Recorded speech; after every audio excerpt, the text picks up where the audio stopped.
Good evening students. कल हम लोगों ने कहा था देख लिया था एक्सरसाइज 3.3 का फर्स्ट सवाल हमने क्या किया था कर लिया था। उसमें से एक दो सवाल हमने छोड़े थे आप लोगों को बनाने के लिए, तो आप लोग उम्मीद है कि आप लोग बना लिए होंगे। तो चलते हैं आज हम किसकी ओर, प्रश्न नंबर 2 की ओर, एक्सरसाइज 3.3।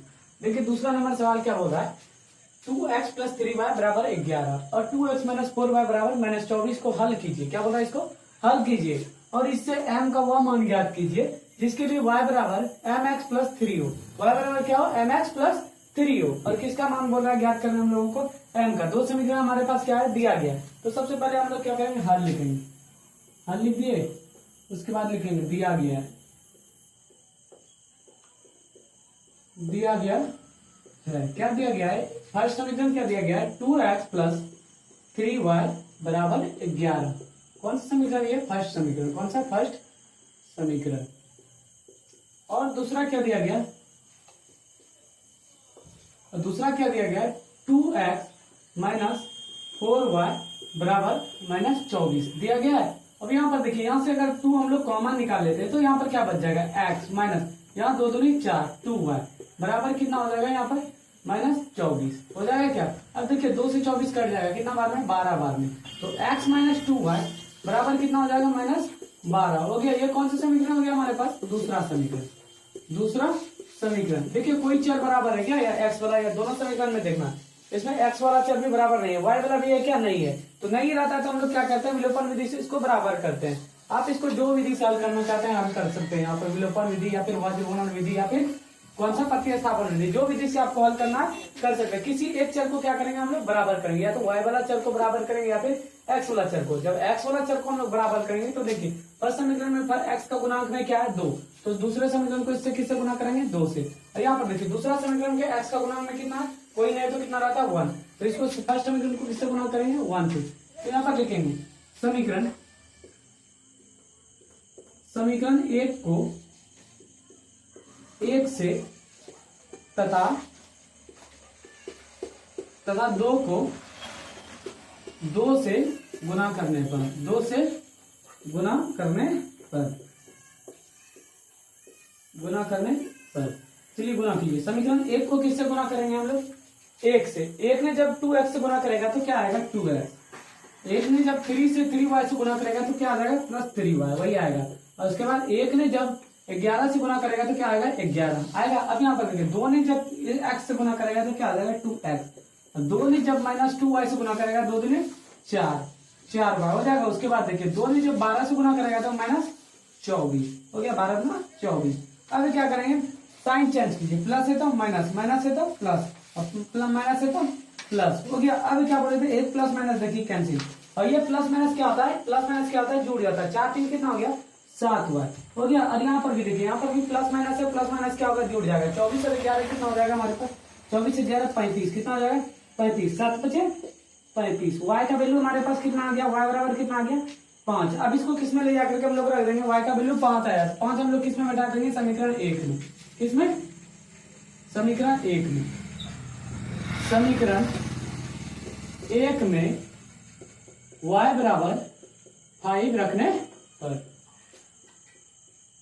पर देखिए समीकरण 1 हमारे पास क्या था, 2x + 3y बराबर कितना था, 11।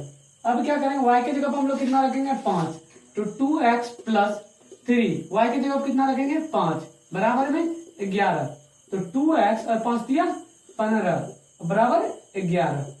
2x ये 15 देखिए प्लस में, उस पर जाएगा तो माइनस में, तो क्या हो जाएगा, 11 - 15 हो जाएगा। अब यहाँ से देखिए 2x 11 में जब 15 हम लोग घटाएंगे तो कितना बचेगा, -4 बचेगा क्या। अब 2 से कटा देंगे, 2 दूना 4, x का वैल्यू कितना आ गया हमारे पास, -2 आ गया क्या। अब देखिए यहाँ पर आ गया। अब प्रश्न में क्या बोल रहा था, y बराबर mx + 3। प्रश्न से चलिए, प्रश्न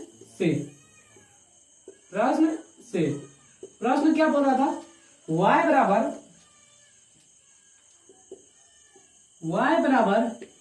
mx + 3, यही था ना प्रश्न से। y देखिए हम लोग कितना निकाले हैं, y का वैल्यू कितना निकाले हैं, 5। तो y की जगह पर हम लोग कितना पुट करेंगे, 5 बराबर m इंटू x का वैल्यू हम लोग कितना निकाले हैं, -2। तो x की जगह पर हम लोग कितना रखेंगे, -2, और प्लस में क्या है, 3। तो 5, ये देखिए 5 हो गया, और इधर देखिए ये 3 प्लस में, इस पर आ गया था माइनस में हो गया, और यहाँ पर क्या हो जाएगा -2 इंटू एम, क्या हो जाएगा -2m हो गया। अब 5 में जब 3 घटा देंगे तो कितना बचेगा, 5 में जब 3 घटा देंगे हम लोग तो 2 बराबर -2m। अब 2 से 2 कट गया, कितना बार में, एक बार में, तो y का m का वैल्यू कितना आ गया, m बराबर कितना आ गया -1। तो m का हमको वैल्यू पूछ रहा था, m का मान निकालने बोल रहा था, तो m का मान कितना आ गया हमारे पास, m का मान कितना आ गया हमारे पास -1। तो ये हिसाब क्या हो गया, कंप्लीट हो गया। आप लोग क्या कीजिए, इसका स्क्रीनशॉट ले लीजिए।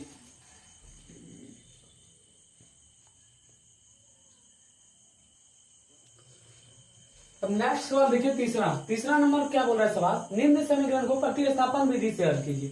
तीसरा पहला प्रश्न देखिए, क्यों विधि से बोल रहा है, प्रतिस्थापन विधि से हल कर ले। हमारे 5 प्रश्न दिया, प्रश्न से पहले हम लोग क्या करेंगे, समीकरण बनाएंगे।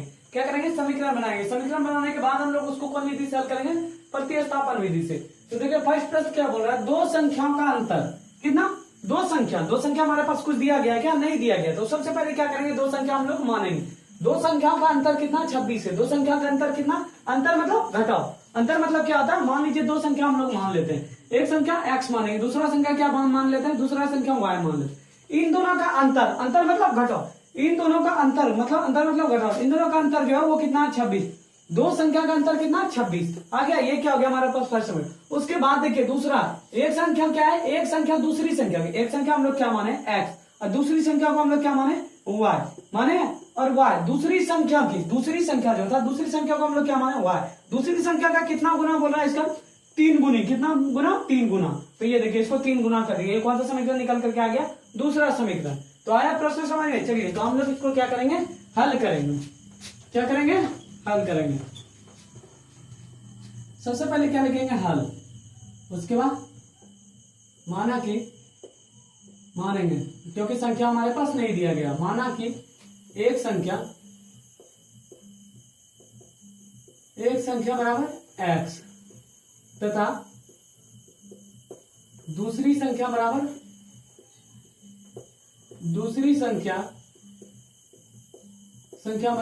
y। मान लिए, दो संख्या हमने मान लिया। अब कहां से चलेंगे, प्रश्न से। कहां से, प्रश्न से। अब देखिए प्रश्न से क्या बोल रहा है, प्रश्न से जब चलेंगे, प्रश्न में क्या बोल रहा था, दो संख्याओं का अंतर, एक संख्या क्या माने x, दूसरा संख्या क्या माने y। इन दोनों का अंतर मतलब घटाओ, इन दोनों का जो अंतर है वो कितना, अंतर 26 का, कितना होगा, 26 का। ये कौन सा समीकरण हो गया हमारे पास, फर्स्ट समीकरण बन गया। अब इसी प्रकार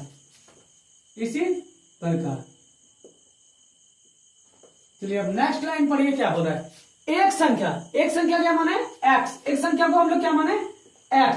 उसके बाद देखिए एक संख्या दूसरी संख्या की बराबर, दूसरी संख्या क्या माने हम लोग y। इसका कितना गुना बोल रहा, 3 गुनी है। इसका कितना गुना बोल रहा, 3 गुनी है। तो x बराबर क्या हो जाएगा, 3y। ये कौन सा समीकरण हो गया हमारे पास, दूसरा समीकरण हो गया, दूसरा समीकरण। और कौन विधि से इसको बोल रहा था, प्रतिस्थापन विधि से हल करने। प्रतिस्थापन विधि में क्या होता है, हमारे पास समीकरण दिया रहता है, दो समीकरण हमारे पास दिया रहता है, और किसी एक समीकरण को बदल करके क्या करते हैं, एक चर का मान निकालते हैं। क्या, जैसे यहाँ पर x y दो चर है ना, तो किसी एक चर का मान हम लोग क्या करते हैं, निकालते हैं। और एक चर का मान निकाल करके उसको क्या करते हैं, दूसरे समीकरण में ले जाकर के बैठा देते हैं। यहाँ देखिए ऑटोमेटिक एक चर का मान निकला हुआ है, x बराबर क्या है, 3y। तो हम लोग ये क्या करेंगे, x बराबर 3y किस में ले जाकर के बैठा देंगे हम लोग, समीकरण 1 में। समीकरण 1 में x का मान रखने पर,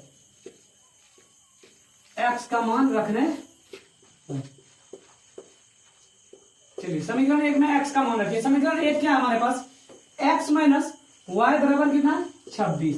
x का देखिए, x का मान कितना, 3y। तो x के जगह पर हम लोग क्या रखेंगे, 3y, और उसके बाद माइनस में क्या, y बराबर 26। तो देखिए 3y में एक y चले जाएगा, तो कितना y बचेगा यहाँ पर, 2y बराबर 26। अब 2 से कटा दीजिए, 13 दूना 26। तो y का मान क्या आ गया हमारे पास, y का मान कितना आ गया, 13। जब 13 आ गया तो अब इसको y का मान किसमें ले जाकर के हम लोग बैठा देंगे, समीकरण 2 में। समीकरण 2 में किसका मान रखेंगे, y का मान रखने पर, बहुत छोटा छोटा सवाल है, रखने पर। देखिए समीकरण 2 हमारे पास क्या था, x बराबर कितना था, 3y। तो अब देखिए x यहाँ पर आने दिए और 3, y की जगह पर हम लोग कितना रखेंगे 13, कितना रखेंगे 13। तो x बराबर कितना आ गया 13 39, x का मान क्या आ गया हमारे पास 39 आ गया क्या। अब क्या करेंगे, अब यहाँ पर अतः लिखेंगे, क्या अतः पहली संख्या को हम लोग एक संख्या को क्या माने, अतः एक संख्या क्या आ गया, एक संख्या को क्या माने x, एक संख्या कितना आ गया x कितना है, एक संख्या 39 तथा दूसरी संख्या क्या, तथा दूसरी संख्या को क्या माने हम लोग y का वैल्यू कितना आया 13, दूसरी संख्या कितना 13 है। ये प्रश्न क्या हो गया हमारे कंप्लीट हो गया। आप लोग क्या कीजिए, इसका स्क्रीनशॉट ले लीजिए।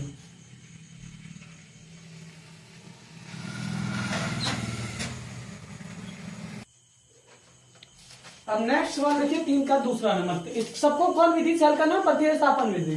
दूसरा सवाल क्या बोला, देखिए दो संपूरक कोणों में, क्या बोला, दो संपूरक कोणों में बड़ा कोण जो है वो छोटा कोण से 18 डिग्री अधिक है। पहले बड़ा कोण हमारे पास दिया गया है कुछ, क्या नहीं, छोटा कोण भी कुछ दिया गया है क्या, नहीं दिया गया है। तो उस केस में क्या करेंगे हम लोग, पहले बड़ा कोण को मानेंगे और छोटा कोण को भी क्या करेंगे हम लोग मानेंगे। और क्या बोला, छोटा कोण से बड़ा कोण जो है वो छोटा कोण से कितना अधिक है 18 डिग्री अधिक है, उन्हें ज्ञात कीजिए। तो चलिए सबसे पहले क्या लिखेंगे हम लोग, हल लिख लिए। उसके बाद क्या करेंगे, मानेंगे। पहले माना कि क्या करेंगे, माना कि बड़ा कोण, पहले बड़ा कोण मान लेते हैं। बड़ा कोण बराबर क्या पहले मान लेंगे, बड़ा कोण x तथा छोटा कोण क्या होता है, छोटा कोण बराबर क्या मानेंगे y। अब देखिए दो संपूरक कोणों का योग कितना होता है पता है 180 डिग्री। दो संपूरक कोणों का योग कितना होता है 180 डिग्री। दो संपूरक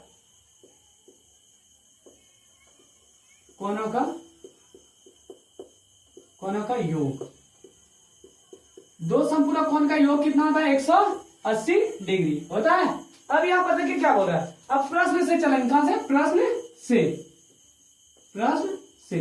तो दो संपूरक कोणों का योग कितना होता है 180 डिग्री। देखिए बड़ा कोण को हम लोग क्या माने x, उसका प्लस छोटा कोण को क्या माने हम लोग y, इसका योग कितना है 180 डिग्री। दो संपूरक कोणों का योग कितना है, बड़ा और छोटा कोण मिला करके कितना है इसका योग 180 डिग्री। ये कौन सा समीकरण हो गया, फर्स्ट समीकरण हो गया। अब इसी प्रकार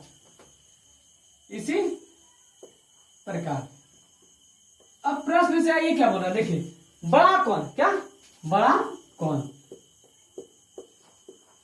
कोण जो है वो किससे, बड़ा कोण बराबर छोटा कोण से, बड़ा कोण बराबर छोटा कोण से कितना अधिक है 18 डिग्री, कितना अधिक है 18 डिग्री। लिख दिए, बड़ा कोण जो था वो छोटा कोण से कितना अधिक था 18 डिग्री। तो बड़ा कोण को हम लोग क्या माने यहाँ पर x, तो इस जगह x लिख दिए बराबर छोटा कोण को हम लोग क्या माने y, तो इस जगह क्या लिख दिए y। और कितना अधिक था 18 डिग्री अधिक था। ये कौन सा समीकरण आ गया हमारे पास, दूसरा समीकरण।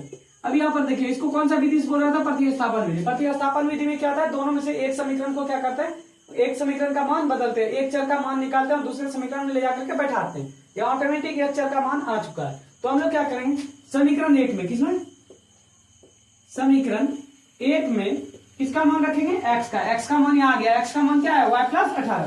समीकरण 1 में x का मान रखने पर, समीकरण 1 में x का मान रखने पर, चलिए तो समीकरण 1 क्या था हमारे पास, x प्लस y बराबर कितना 180 डिग्री। दो संपूरक कोणों का योग बराबर 180 डिग्री। देखिए x का मान हमारे क्या पास क्या है y प्लस 18, x के जगह कितना रखें y plus 18 degree plus y बराबर 180 हो गया। अब क्या करेंगे, y plus 18 degree plus y बराबर कितना 180। देखिए y प्लस y मिलकर के कितना y हो गया 2y हो गया, y प्लस y मिलकर के 2y। अब यहाँ पर देखिए ये 18 डिग्री प्लस में, इस पर आएगा तो माइनस में, तो कर दीजिए 180 degree minus 18 degree, 180 degree minus 18 degree. 18 degree 180 में अगर हम लोग क्या करते हैं 18 डिग्री को घटा देते हैं तो कितना डिग्री बचेगा, यहाँ पर 162 डिग्री बच गया। अब देखिए यहां से क्या करते हैं y हम लोग क्या करते हैं निकाल लेते हैं, y बराबर क्या, ये गुना में है ना 2, इस पर आएगा तो भाग में 162 बटे कितना हो जाएगा 2। अब देखिए 2 से कटा देंगे, 16 कितना बार में 8 बार में, 2 कितना बार में 1 बार में। तो y का वैल्यू हमारे पास कितना आ गया, y का वैल्यू कितना हो गया 81 डिग्री हो गया, 81 डिग्री। y हम लोग क्या माने छोटा कोण, छोटा कोण कितना आ गया हमारे पास 81 डिग्री। अब क्या करेंगे, बड़ा कोण भी तो निकालना पड़ेगा ना, तो y का वैल्यू हम लोग किस में ले जाकर के बैठा देंगे, समीकरण 2 में।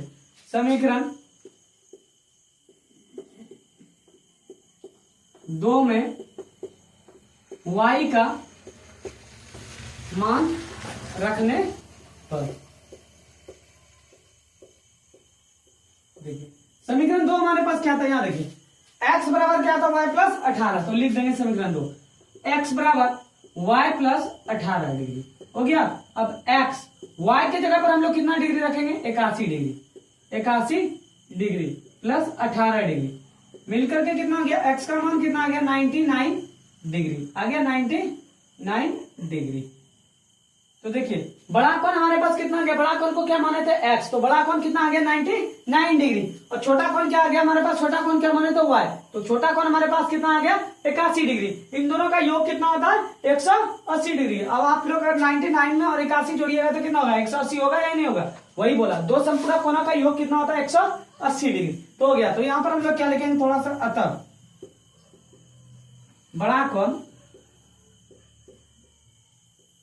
बड़ा कोण 99 डिग्री है, 99 डिग्री तथा छोटा कोण